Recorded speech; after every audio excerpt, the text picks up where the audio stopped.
Dobeles novada pētniecības muzeja krājumā ir vairāk nekā 20 000 eksponātu, kas vēsta par Dobeles un apkaimes attīstību 7 gadsimtu garumā.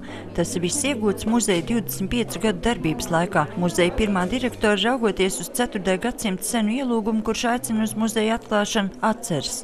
Mēs tajā laikā arī braucām vasarā pa pagastiem, toreiz pa ciemiem ekspedīcijās un vācām un staigājām pa mājām pie īpašniekiem, lūdzām bērniņus atļaut apskatīt un savācām ļoti daudz materiālu, ļoti daudz interesanti. Jo toreiz bija tā, ka tagad visu pērk muzeja, bet toreiz mums cilvēki bija priecīgi, ka viņi var uzdāvināt muzejam kaut ko, īpaši novadu muzejam.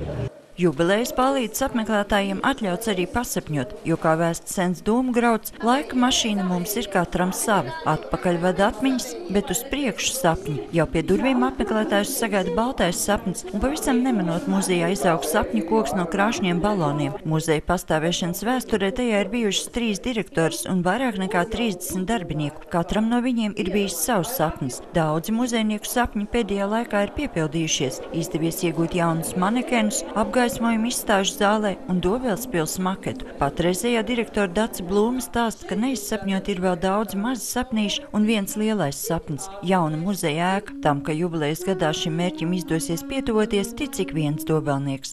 Šīs telpas ir nedaudz modernas un telpās ir izvietots tikai tas, kas ir izvietots glēznas, bet, pieņemsim, ļoti gribētos, lai būtu muzejā kamīna zāle, baltā zāle, viesu zāle.